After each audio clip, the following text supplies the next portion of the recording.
Were you told you were shy? Do you identify as shy? Do you hate that word now? Do you just wish you could get over it and get on with your life? Welcome to Shining Beyond Shy, empowering you to create a greater life than you ever thought was possible. With your Shining Beyond Shy host, Fiona Cutts.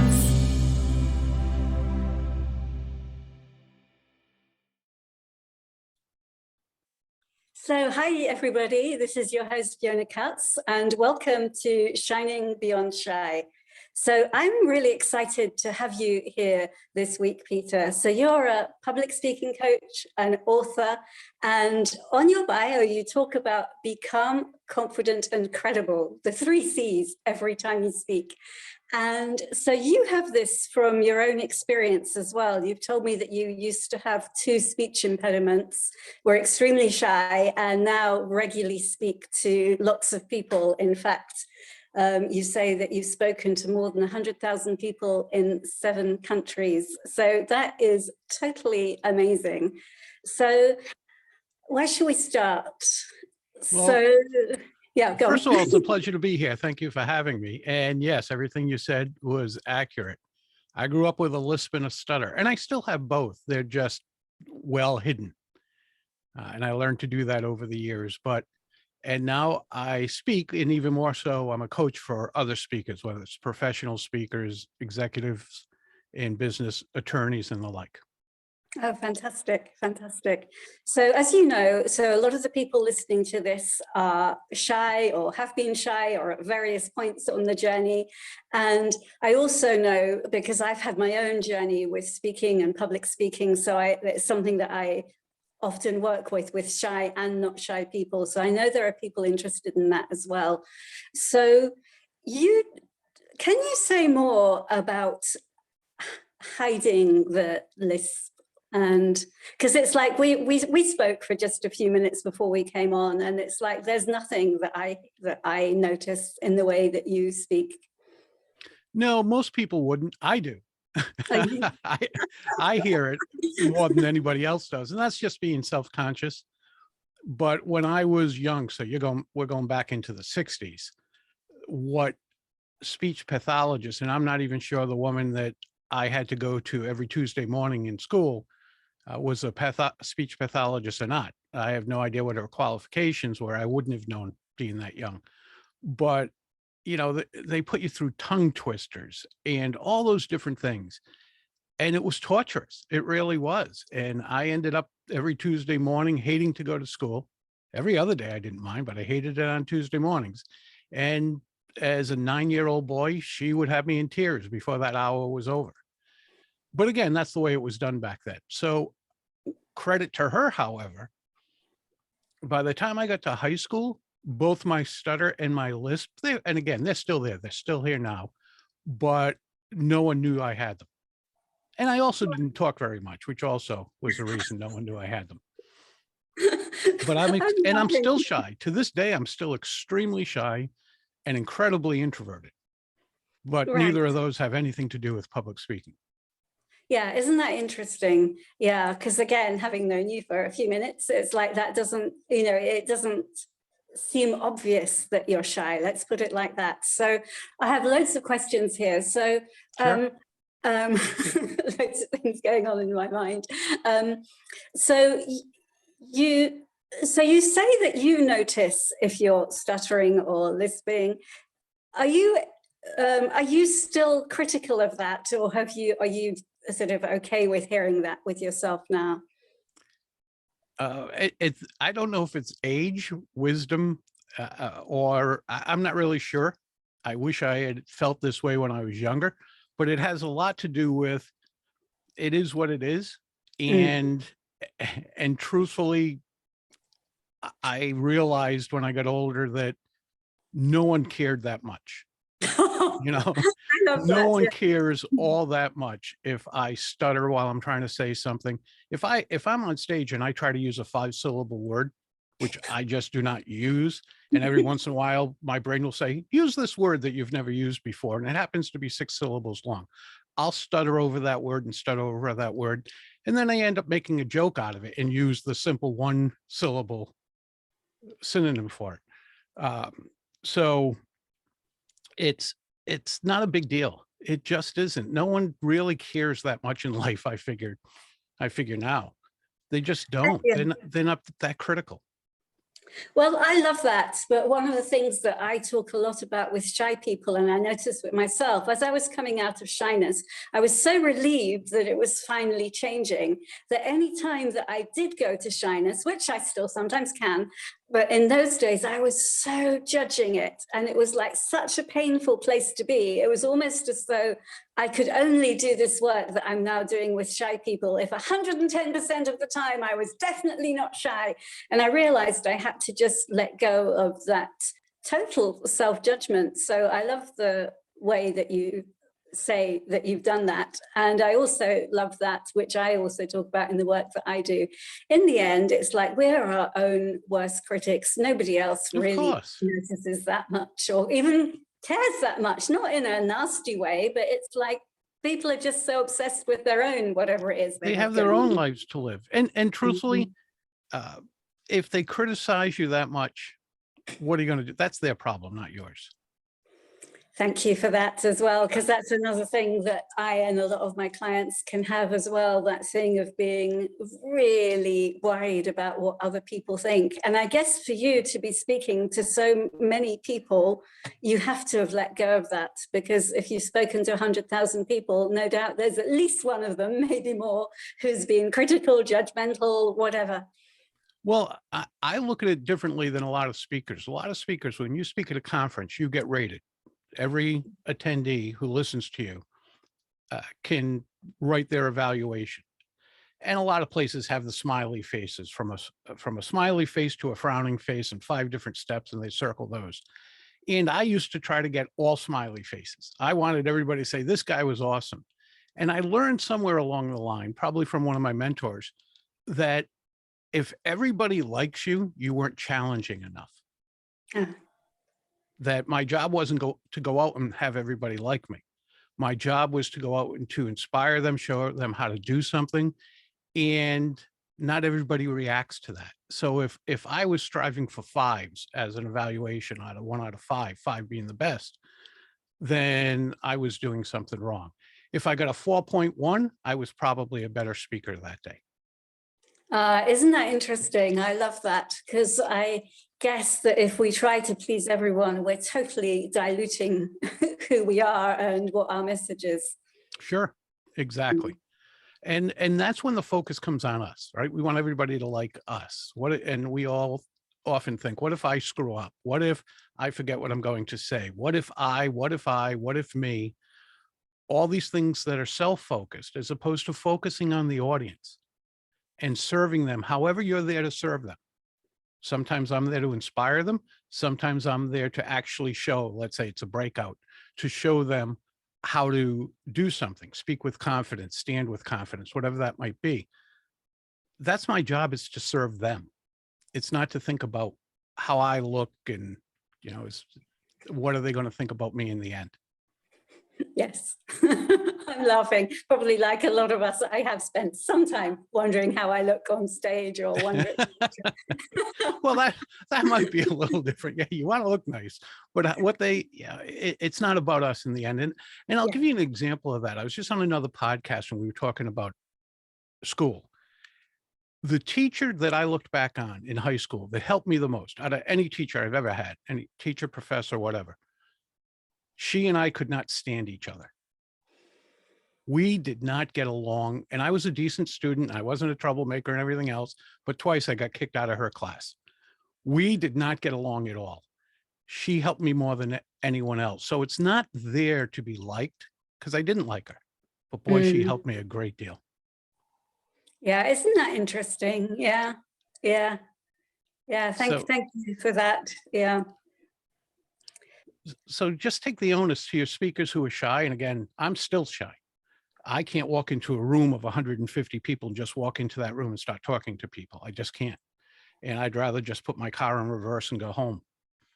So for the people who are listening who are shy, that's not debilitating.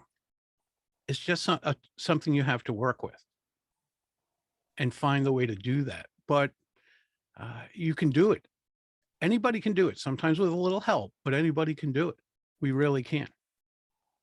So what are your strategies? Say if, well, what more can you say about that? How you've kind of worked around, or even maybe used to your advantage, some of the things that you feel as a shy person are difficult for you to do, or you just don't want to do?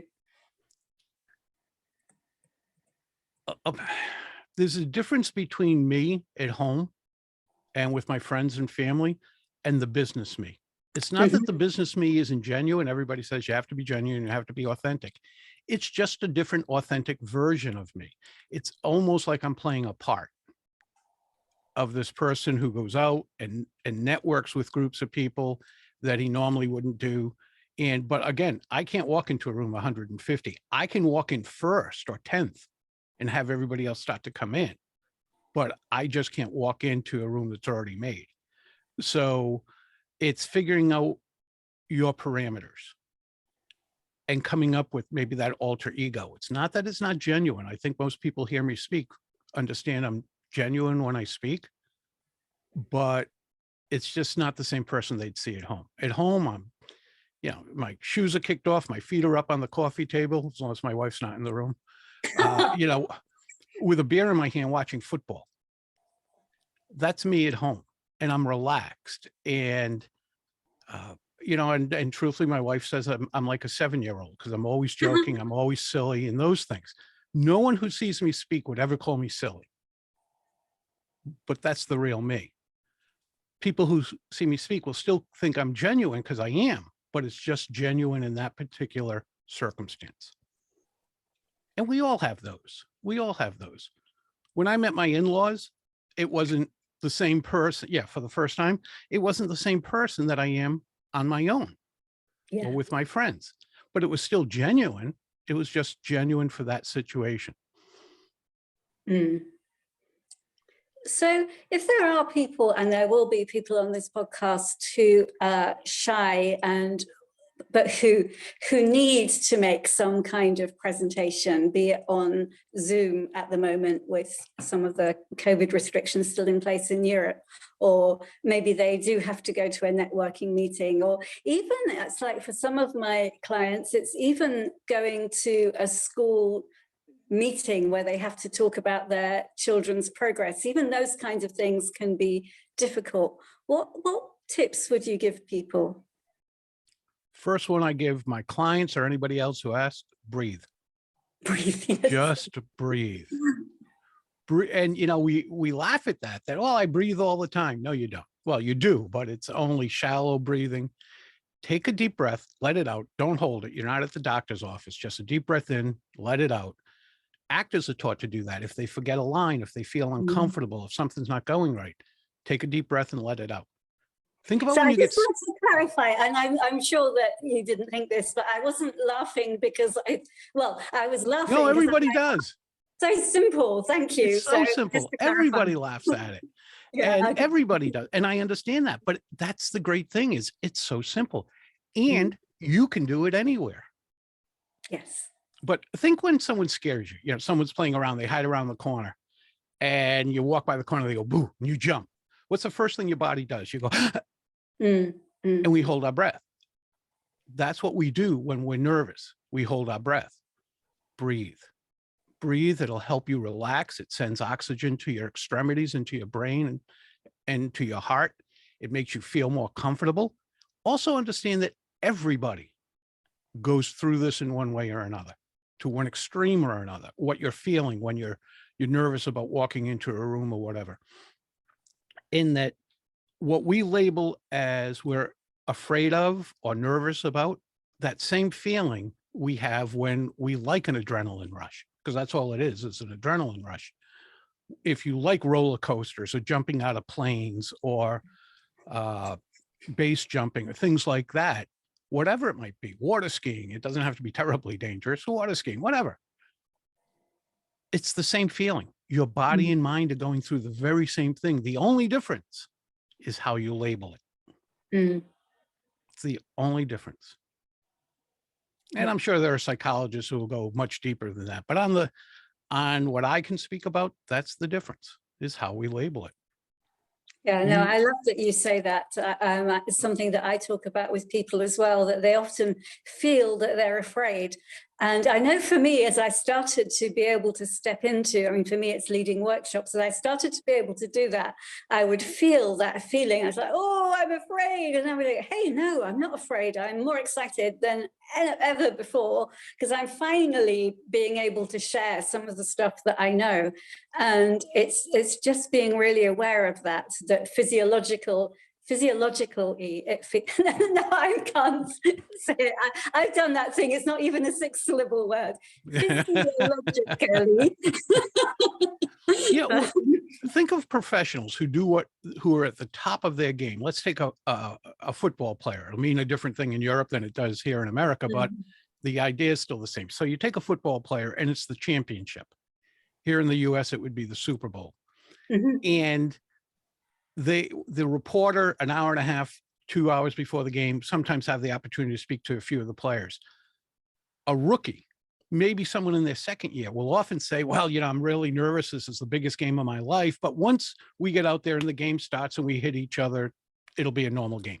An experienced professional who's in the same game on the same team will say, I am so excited. This is great. This is what we work for to be here. And as soon as we get out and the game starts, it'll just be another game. Their feelings are very much the same. They just label it differently. Yeah. One's nervous, one's excited. Yeah. That's great. That's really helpful. And anything else you would say to our shy audience? What else would you say to people looking to or having to give a talk? Well, I said before about when we say, you know, what if they don't like me, and it's all I, me, it's we're focusing on ourselves. And no matter whether you're shy or not, that's an awful lot of weight to put on your own shoulders. But when you turn that around and make it audience centric and you're talking to your audience and serving your audience, much of that comes off of you. Think of any time you're serving anybody else, but I help them in any way. I don't, if serving dinner, helping them medically, whatever it might be, your thoughts are on them. So public speaking is not about getting up and talking. Public speaking is about communicating. And communicating means that you have to focus on the other people and how you can help them achieve whatever they're there to achieve, whether it's a conversation across a desk, in a conference room, in an auditorium of 1,000 people. By the way, it's easier to speak to 1,000 people than it is to 3. We just put it in our heads that it's not. So I just want to catch that. Do you know why that is? Do you have a sense of that? Can you explain that at all? Yeah, it's fairly easy if you break it down. Being not to do, but to discuss is, and then it becomes easier. We often say, oh my God, I have to speak to 1,000 people. How am I going to do that? All those eyes are going to be on me. And there's a lot of reasons, and a lot of them are evolutionary, as well as you've been brought up and experiences you've gone through, that we don't like a lot of eyes on us. But what we're really thinking about is, how am I going to communicate with 1,000 people? And the simple answer is, you can't. You can only communicate with one person, speak to one person. That's why when people say, how many of you? Well, that's the wrong way to address a group. It's who, or have you done this? Speak to one person. So when it's 1,000 people, they actually kind of get blurry. It's tough to focus on 1,000 people. When you have 3, it's much more intimate. And usually you're much more self-conscious. So if you go out and realize no matter how many people are standing across or sitting across from you, you speak to one person, your verbiage is to one person, your ideas are to one person, it's just replicated 3, 10, or 1,000 times. Then the intimacy isn't there, and it actually becomes easier. And a lot of people, that's what they don't like about speaking to 1,000 people. The largest group I've ever spoken to is slightly over 2,000. And I didn't like it. Now, it was cool to say I spoke to 2,000 people, but I didn't like it because there was no intimacy. Okay. I'd much rather have 100 or 200 or 300 people. much more And intimate. yeah, even with 300 people, how do you think you create that intimacy with, say, 300 people? You create it, again, whether it's one person or 300, doesn't matter. You create it with your body language. You create it with eye contact. Eye contact is huge. You know, pretty much everything your mother told you. Everything your mom ever told you about public speaking or speaking to people is right. Look them in the eye, stand up straight, or if you're sitting, sit up straight. Keep your hands out of your pockets. All the things your mother told you were right. There's a reason generation after generation after generation has been told the same thing about addressing other people. And we think it's just our parents telling us to be polite, but and that's why they were actually doing it, but it's actually the way we communicate across all cultures. So when you're communicating with people, look them in the eye, stand up straight, take your hands out of your pockets. We talk with our hands. We actually, on an unconscious level, read other people by the hands as well as their eyes. So it's all those things. It's just having a truthful conversation with people and engaging them the way we engage others. A friend across the table that we're having dinner with, same way. Yeah, isn't that interesting? I've heard that about written communication, that if you have an email list, which a lot of us do nowadays, that actually the best way to communicate is to just know the type of person on your email list and imagine that you're writing to one person. And actually, I've had people, probably people who aren't on loads of other people's mailing lists. I remember a friend of mine in England, he was like, oh, I didn't realize for a couple of years that you were sending that email to so many other people. I was like, oh, okay, my strategy's working. That's perfect. That's exactly what you want. It's the same thing. Communication is communication, written, spoken. It's exactly what you want. If I came out to, let's say, 10 people in a conference room and I said, how is everybody? Okay, that's cute. That's nice. But if I said, how are you? We think because there's 10 people, we have to say, how is everybody doing? How are you? Speak to one person in the same way you were just talking about, Fiona. If you write your salutation on your emails, it says, hello, everybody. Now we know that this is just being sent out to everybody. And we know it logically, but we don't want people to go logically. We want them to feel like it's just like your friend in England did. It's just to them. Yes. And it is interesting because particularly during the time of Corona, but I've had this before as well. I've done a lot of training with, well, the company that I'm part of is a worldwide company, but it's based in the States. And I've done a lot of training with people who I haven't met or hadn't met. And the same that a lot of people have done training with me when they haven't actually physically met me. And it's just amazing, the intimacy and the feeling that you know someone that can get created, even if people are listening to me with 100 other people there. And it's, yeah, it's. Have you ever been in an audience? It could be for someone who's speaking, it could be a musician or a singer or anything like that. And you think to yourself, wow, they're speaking directly to me.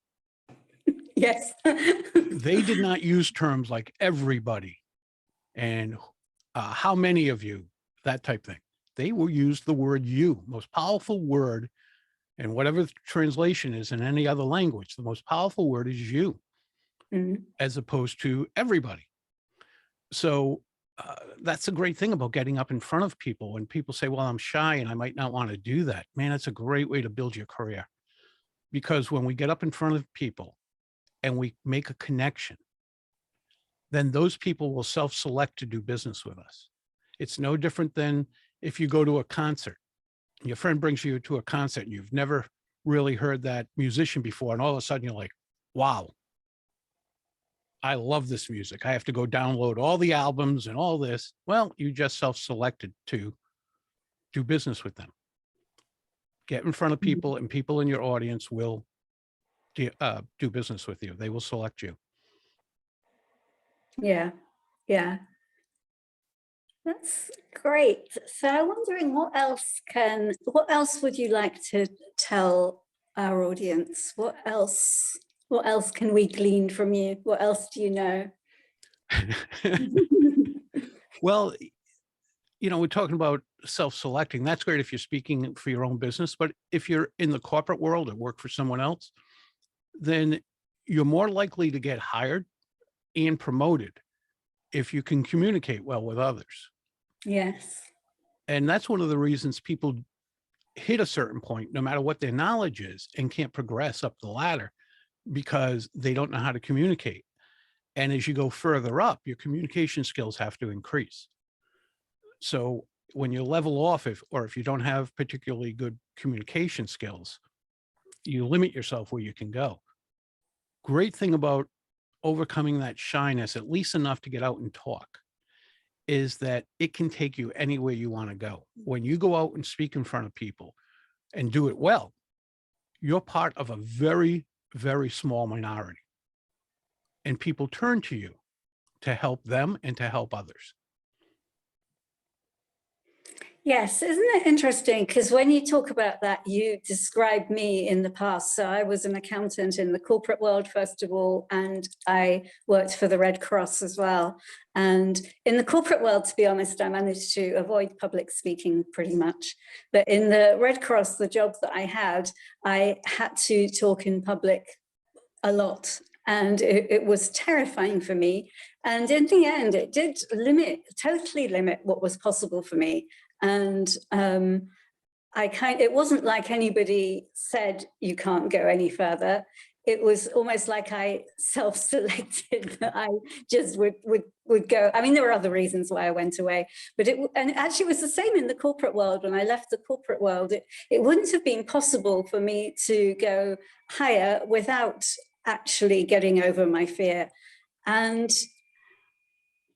yeah, what's my question? Because I think you're right that there are so many people who don't ever get over this. This is what I hoped for in my life, to be honest, when I was in the corporate world. I hoped to be able to get by without getting over this fear, because the thought of getting over it was so terrifying.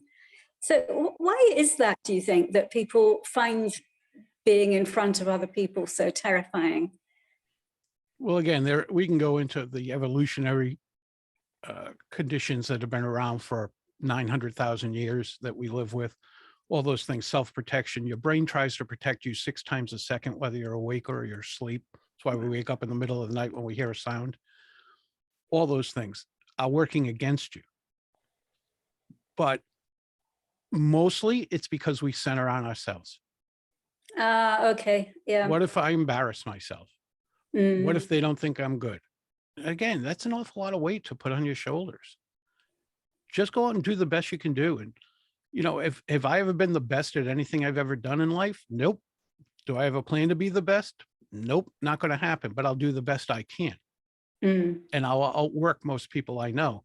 So, and that's not of a badge of honor anymore. I know you're supposed to work smarter, not harder, but I try to do both of those things and outwork my competition. And it's proved pretty well for me over the years. I've been pretty fortunate, but this is something you have to work at and understand that you're not going to be perfect. And I don't allow my clients, and I really mean don't allow, I will battle them when they try to be perfect. That their goal, as far as I'm concerned, and what I try to instill in them, is don't try to be perfect. Don't go for perfection. Go for a connection. If you connect with your audience, you just have a heartfelt conversation with them in a way that serves them, then there's no such thing as perfect. So you're not going to hit it. But if you can help someone, even if that's just exchanging knowledge, that's a pretty cool thing in life. Yes. Yeah. Thank you. That helps a lot. Yeah. No, that's really helpful, the way you talk about that. And you had said it a little bit earlier, but I've kind of got it more clearly now, what you're talking about with, oh, yes, we have this stuff going in our head. It's evolutionary. We may feel afraid, but actually when we focus on the audience, it takes, yeah, I love that. It takes away the pressure. Thank you. I'm getting there. That's really helpful. You know, when you go into the evolutionary side, that was because if we saw a lot of eyes, then we were probably in danger. Whether it was animals or people, you know, we're living in caves, that was probably meant danger. So that's the evolutionary part. The part that was instilled in you as a youngster, some of us anyway, don't talk to strangers. Children should be seen and not heard. All these things of don't talk. And now we get older and we get a job and we're told, hey, guess what? You have to talk. Yeah. So, and do it well. And there's pressure put on you. So it shouldn't be something that comes naturally to anybody. It's something to work at. It's a learned skill, just like any other learned skill. Is anybody born a great speaker? No. Other than maybe just like there are 2-year-olds who can play Beethoven, you know, who have never had a lesson. So those things do happen in life. Outside of that, is anybody a born speaker? No. No, it's a learned skill, just like any other learned skill. And do you think anyone can learn it? Anybody can learn it. Anybody can learn it. If someone with 2 speech impediments can do this for a living, anybody can do it. I have clients who are quadriplegics who go on stage, who does a great job. Anybody can do it. And how do you work with your Sorry. Excuse me? Go on.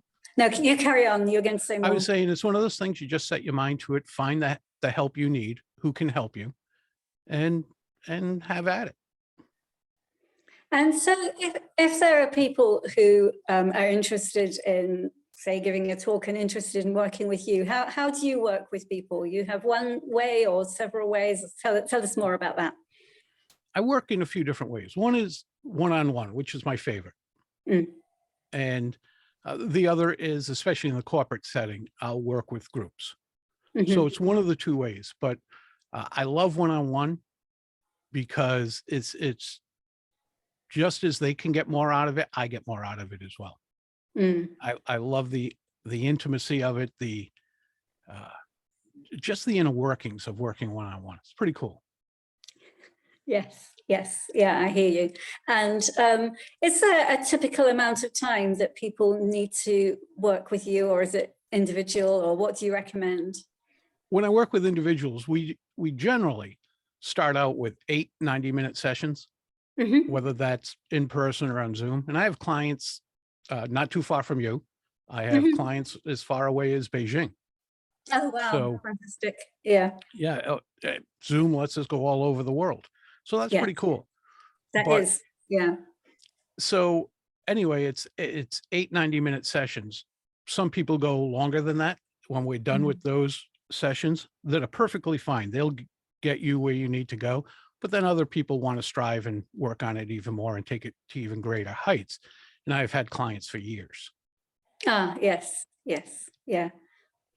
Okay, that's great, Peter. So would you like to tell people how they can find you, and we'll put this in the show notes as well, but if you want to just tell people what's the best way of getting in touch with you? Sure, it's fairly easy. It's Peter George, George, Peter George, publicspeaking.com. And there they can find out how I work with my clients. They can learn more about my podcast, the book that's coming out, and the like. Oh, okay. I want to know more about that now. Can you tell us about your book? We weren't finished, but obviously we're not. I'd love to hear about your book. The book, and as soon as we're off here, I'll go back to writing it. I'm not too far away from finishing the first draft for the entire book. Thank God. But it's called, It's All About the Audience. Because if you heard me saying all this time, it's all about the audience. It's not about us. So it takes you methodically from developing a talk based on that particular audience and the research you do ahead of time, all the way through using your voice, using your body language, using intonation, all the various aspects of communicating with others through the spoken word. And it's all so this is great if you're a professional or aspiring speaker. It's great if you're an executive or an attorney. And it's also good for other authors, because when you write a book, people say, hey, you write, you must know how to speak. And I used to own a publishing company, so I know a lot of authors. The last thing they want to do in the world is speak. One does not equate with the other necessarily. No. So it's also good for them. Okay, that's brilliant. And congratulations on nearly finishing that. May it come out into the world sooner than you expect. I hope it's you know, when they use the word labor of love, the word labor sticks in my head more than the love does. Right. It's been a lot of fun, but it's a lot of work. No, I'm sure. Yes, I've toyed with the idea of a book or two, and I know from not being that close to doing it, just how much work it is. So yeah, It's a ton of work. But you know what? As I've told other people, especially when I own the publishing company, don't die with a book inside of you. Yes, that's also great advice. Get the book out. It will help people long after you're gone. Yes, that's true. Brilliant. Thanks so much for coming on, Peter. I've really enjoyed talking to you. And Fiona, it's been a pleasure. Okay then. So bye for now. Thank you so much for listening to this podcast. I'm so grateful for you. It would be great if you could subscribe. Great if you could leave a review wherever you're listening. And if you'd like some quick, simple tips to overcome shyness wherever you are, please go to my website, FionaCutts.com, where you can download my free product, 5 Steps to Overcoming Shyness Wherever You Are. Thank you again, and see you next time.